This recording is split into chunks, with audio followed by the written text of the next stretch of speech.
अस्सलाम वालेकुम प्यारे बच्चों, कैसे हैं आप सब। उम्मीद है कि आप सब खैरियत से होंगे, आफियत से होंगे, मजे में होंगे।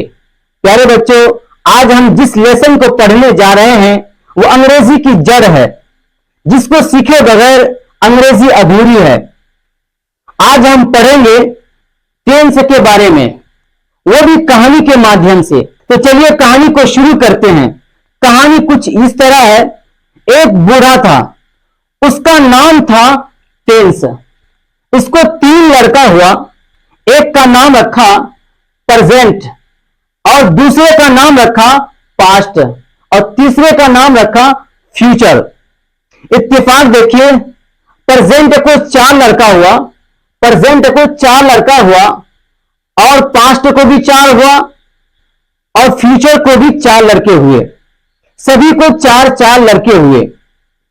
प्रेजेंट ने पहले का नाम रखा इंडेफिनिट, दूसरे का नाम कंटिन्यूअस, और तीसरे का नाम परफेक्ट, और चौथे का नाम परफेक्ट कंटिन्यूअस रखा। पास्ट ने कहा, भाई प्रेजेंट, जो नाम तुमने अपने बच्चों का रखा वो नाम हमें भी बहुत ज्यादा पसंद है, लिहाजा मैं भी वही नाम रखूंगा। यानी इसने भी पहले का नाम रखा इंडेफिनिट, दूसरे का नाम कंटिन्यूअस, और तीसरे का नाम परफेक्ट, और चौथे का नाम परफेक्ट कंटिन्यूअस। फ्यूचर कहां पीछे हटने वाला था। उसने भी कहा, भाई ये नाम सच में वाकई में निराला है, चलो मैं भी यही नाम रखता हूं। उसने भी यही नाम रखा, सेम जैसा नाम प्रेजेंट ने रखा था, पास्ट ने रखा था, वही नाम सेम टू सेम उसने भी रखा। यानी इसने भी पहले लड़के का नाम रखा इंडेफिनिट, दूसरे का नाम कंटिन्यूअस, तीसरे का नाम परफेक्ट, और चौथे का नाम रखा इसने परफेक्ट कंटिन्यूअस। कहानी की अभी शुरुआत ही हुई है मेरे प्यारे बच्चों। देखते हैं कहानी में क्या ट्विस्ट आ रही है, क्या इसके अंदर मजेदार चीजें हैं, उसको हम आपको बताने वाले हैं। आप अंत तक बने रहें, देखिएगा आपको टेंस आपके रग रग में घुस जाएगा। आप भुलाना भी चाहेंगे, टेंस को नहीं भुला पाएंगे। इंडेफिनिट, इंडेफिनिट पहले का नाम है इंडेफिनिट, इसका भी इंडेफिनिट और इसका भी indefinite. Continuous, continuous, continuous, perfect, perfect, perfect, perfect continuous, perfect continuous, perfect continuous. यहां तक शायद आपको याद हो गए होंगे। इंडेफिनिट, ये सभी बच्चे एक दिन मेला गए घूमने के लिए। तमाम कहां गए? मेला गए घूमने के लिए। शायद मेला में भीड़ बहुत ज्यादा होने के कारण सब एक दूसरे से बिछड़ गए। ढूंढना मुश्किल हो गया, कैसे ढूंढा जाए, ऐलान किया जाए तो कैसे ऐलान में कहा जाए ताकि उसको पहचान में आ जाए। तो पहचानने के लिए इनके पिताजी ने, इन सब के पिताजी ने कहा, देखो मेरे बच्चों को पहचानने के लिए आपको क्या करना पड़ेगा। आखिर में अगर आप देख रहे हैं, ता है, ती है, ते है, ताऊ, यानी ता है, ती है, ते है, अगर आखिर में आ रहा है तो वो हमारा पहला लड़का है इंडेफिनिट। पास्ट ने कहा कि आखिर में ता था, ती थी, ते थे, या नहीं तो या, ई, ए में से कोई भी अगर आ गया तो हमारा इंडेफिनिट होगा, यानी पास्ट इंडेफिनिट होगा वो। और फ्यूचर में कहा आखिर में गा गे गी नजर आ जाए तो वो हमारा इंडेफिनिट है।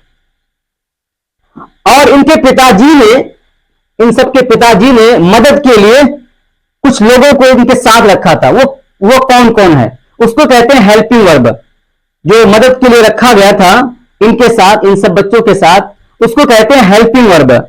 तो इसकी मदद के लिए रखा था डू डज, और इसकी मदद के लिए रखा डिड, यानी पास्ट इंडेफिनिट के लिए डिड है, और फ्यूचर के लिए विल और शैल। इसमें जो वर्ब आता है, वो वर्ब का फर्स्ट फॉर्म आएगा या वर्ब का फिफ्थ फॉर्म आएगा। और फिफ्थ फॉर्म कहते हैं एस या ई एस वाला वर्ब, यानी जिस वर्ब के आखिर में एस या ई एस लग जाए वो हमारा फिफ्थ फॉर्म कहलाता है। पास्ट इंडेफिनिट का जो वर्ब है वो है वर्ब का सेकंड फॉर्म, या वर्ब का फर्स्ट फॉर्म आएगा, वर्ब का सेकंड फॉर्म या वर्ब का फर्स्ट फॉर्म। इसके लिए वर्ब का फर्स्ट फॉर्म आएगा। तो समझ आया? प्रेजेंट इंडेफिनिट के लिए हेल्पिंग वर्ब हुआ डू डज, पहचान रहती है वर्ब का फर्स्ट फॉर्म या फिफ्थ फॉर्म। इसका है डिड, वर्ब का सेकंड फॉर्म या फर्स्ट फॉर्म। इसका है विल या शैल, वर्ब का फर्स्ट फॉर्म। कंटिन्यूअस को पहचानने के बारे में बताया, आखिर में प्रेजेंट के कंटिन्यूअस को पहचानने के लिए दूसरा लड़का जो है उसको पहचानने के लिए आखिर में होगा रहा है, रही है, रहे हैं। इसका होगा रहा था, रही थी, रहे थे। और इसका होगा रहा होगा, रही होगी, रहे होंगे। इन बच्चों को पहचानने का तरीका, इन कंटिन्यूअस को पहचानने का तरीका क्या है? आखिर में होगा रहा है, रहा था, रहा होगा, तो हमारा होगा कंटिन्यूअस। इन सभी में जो वर्ब आता है वो वर्ब का फोर्थ फॉर्म आता है, और फोर्थ फॉर्म कहते हैं आईएनजी वाला वर्ब। जिसके वर्ब के आखिर में आप आईएनजी फर्स्ट फॉर्म के साथ आईएनजी लगा देंगे तो हमारा फोर्थ फॉर्म हो जाता है। इसका हेल्प वर्ब क्या है जो मदद के लिए रखा था? Is, am, are. इसका वाज वर्ब और इसका विल बी, शैल बी। आइए परफेक्ट में, परफेक्ट को पहचानने के लिए आखिर में आएगा चुका है, चुकी है, चुके हैं, लिया है, ली है, लिए हैं, दिया है, दी है, दिए हैं। इसका होगा चुका था, चुकी थी, चुके थे, लिया था, ली थी, लिए थे, दिया था, दी थी, दिए थे। और इसका होगा चुका होगा, चुकी होगी, चुके होंगे। इसका हेल्पिंग वर्ब क्या है? इसका हेल्पिंग वर्ब है हैज या हैड, और इसका है यानी पास्ट परफेक्ट का है हैड, और इसका है विल हैव। जो वर्ब आएंगे तमाम परफेक्ट में वर्ब का थर्ड फॉर्म आएगा, तीसरा फॉर्म आएगा। आइए परफेक्ट कंटिन्यूअस पहचानने का तरीका, इसके आखिर में वही होगा रहा है, रही है, रहे हैं। और पास्ट परफेक्ट कंटिन्यूअस के आखिर में क्या होगा? रहा है, रहा था, रही थी, रहे थे। और फ्यूचर परफेक्ट का रहा होगा, रही होगी, रहे होंगे। तो इसमें और इसमें फर्क क्या है? फर्क सिर्फ क्या है? इसमें टाइम नहीं आता और इसमें टाइम आ जाता है। इसकी हेल्पिंग वर्ब है हैज बीन या हैड बीन, और इसका है हैड बीन, और इसका है विल हैव बीन। जो वर्ब आएगा सेम वर्ब का फोर्थ फॉर्म आएगा, यानी चौथा फॉर्म आएगा, जिसको कहते हैं आईएनजी वाला वर्ब। तो चौथा फॉर्म आएगा। यहां तक आपको क्लियर हो गया होगा। आइए इन तमाम सेंटेंस को बनाने के लिए जो रूल स्ट्रक्चर आता है उसको देखते हैं, ताकि आप आसानी के साथ अंग्रेजी बना पाए। देखिए सेंटेंस चार तरह के होते हैं, चार नाम है, लेकिन बनाए जो जाते हैं वो 6 तरीके से बनाए जाते हैं। पहला है अफर्मेटिव, दूसरा है नेगेटिव, तीसरा है इंटरोगेटिव। जो तीसरा है इसकी 2 शक्लें हो जाती है, एक सवाल होता है शुरू वाला, एक सवाल होता है बीच वाला, इसकी 2 शक्ल हो गई। और चौथा है इंटरोगेटिव नेगेटिव, यानी इसमें भी 2 तरीके हो जाएंगे, शुरू वाला, बीच वाला। अफर्मेटिव क्यों रखा? अफर्मेटिव इसलिए रखा कि हर बात में कहता था हाँ मैं करता हूं, यानी जिस वाक्य में किसी काम का करना या होना पाया जाए वो कहलाता है अफर्मेटिव। और नेगेटिव उसका ऑपोजिट है, यानी जिसमें करना या होना ना पाया जाए वो क्या है? नेगेटिव है। और जिसमें सवाल पूछा जाए उसको कहते हैं इंटरोगेटिव। लेकिन जिसमें सवाल भी हो और साथ साथ नहीं भी हो उसको कहते हैं इंटरोगेटिव नेगेटिव सेंटेंस। तो आइए इन तमाम सेंटेंस को बनाते हैं सिर्फ कुछ ही रूल की मदद से। अगर ये रूल आपको याद है तो यकीनन तमाम सेंटेंस आप आसानी के साथ बना लेंगे, क्योंकि हमने आपको बताया जितना भी हेल्पिंग वर्ब है, ये जितनी भी सारी चीजें बताई, अगर आपको याद है तो आसानी के साथ आप अंग्रेजी बना लेंगे। तो देखते हैं कैसे। ये देखिए ये रूल, सबसे पहले सब्जेक्ट,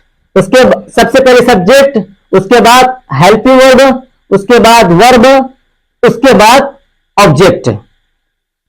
2 रूल हमने लिखा है, 2 रूल है, एक है सब्जेक्ट, दूसरा हेल्पिंग वर्ब, तीसरा वर्ब और चौथे में ऑब्जेक्ट। एक है सब्जेक्ट, सिर्फ वर्ब और ऑब्जेक्ट। ये दो रूल काम करेगा अफर्मेटिव सेंटेंस बनाने के लिए। तमाम का अफर्मेटिव होता है, तो कितने रूल है? दो रूल है अफर्मेटिव बनाने के लिए। पहला वाला रूल है सब्जेक्ट वर्ब ऑब्जेक्ट, ये काम करेगा प्रेजेंट इंडेफिनिट और पास्ट इंडेफिनिट में। एग्जाम्पल के तौर पर कुछ सेंटेंस बनाते हैं। मैं अंग्रेजी बोलता हूं, पहचान आखिर में देखिए ता है।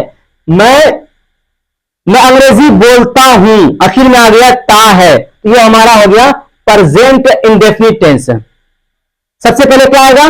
सब्जेक्ट आई, तो उसके बाद आएगा वर्ब स्पीक, वर्ब का फर्स्ट फॉर्म आया स्पीक, उसके बाद object English. I speak English, मैं अंग्रेजी बोलता हूं। पास्ट का क्या हो जाएगा? मैं अंग्रेजी बोलता था। सबसे पहले सब्जेक्ट आई, वर्ब का सेकंड फॉर्म हमेशा अफर्मेटिव में आता है पास्ट इंडेफिनिट के, याद रखिएगा। बाकी किसी में भी नहीं आता है वर्ब का सेकंड फॉर्म, सिर्फ और सिर्फ पास्ट इंडेफिनिट के अफर्मेटिव में आता है। मैं अंग्रेजी बोलता था, I spoke English, second form हुआ स्पोक। और फ्यूचर का होगा मैं अंग्रेजी बोलूंगा, I will speak English, I will speak English. Continuous का वही सेंटेंस हो जाएगा, मैं अंग्रेजी बोल रहा हूं, आई एम स्पीकिंग इंग्लिश, मैं अंग्रेजी बोल रहा था। आई वॉज स्पीकिंग इंग्लिश, मैं अंग्रेजी बोल रहा हूंगा, I will be speaking English. मैं अंग्रेजी बोल चुका हूं, आई हैव स्पोकन इंग्लिश, मैं अंग्रेजी बोल चुका था, आई हैड स्पोकन इंग्लिश। मैं अंग्रेजी बोल चुकूंगा, I will have spoken English. Perfect continuous, मैं सुबह से अंग्रेजी बोल रहा हूं, I have been speaking English since the morning. मैं सुबह से अंग्रेजी बोल रहा था, I had been speaking English since the morning. मैं सुबह से अंग्रेजी बोल रहा हूंगा, I will have been speaking English. यहां पे आ जाएगा फ्रॉम, सिंस नहीं आकर फ्रॉम आ जाएगा, फ्रॉम द मॉर्निंग। तो मैंने कहा सेंटेंस 6 तरीके से बनेंगे, उस पर ध्यान देते हैं। कैसे? नंबर 1 अफर्मेटिव, मैं अंग्रेजी बोल रहा हूं, यह भी अफर्मेटिव काम का करना पा जा रहा है। मैं अंग्रेजी बोल रहा हूं, आई एम स्पीकिंग इंग्लिश। मैं अंग्रेजी नहीं बोल रहा हूं, I am not speaking English. अब सवाल इंटरोगेटिव, क्या मैं अंग्रेजी बोल रहा हूं? क्या मैं अंग्रेजी बोल रहा हूं? एम आई स्पीकिंग इंग्लिश, यह हो गया सवाल शुरू वाला। तीसरा क्या है? बीच वाला, मैं अंग्रेजी क्यों बोल रहा हूं? तो क्यों बोल रहा हूं सबसे पहले, why am I speaking English. उसके बाद इंटरोगेटिव नेगेटिव का बनेगा, क्या मैं अंग्रेजी नहीं बोल रहा हूं? Am I not speaking English. मैं अंग्रेजी क्यों नहीं बोल रहा हूं? Why am I not speaking English. तमाम में यही affirmative negative interrogative interrogative negative आता है।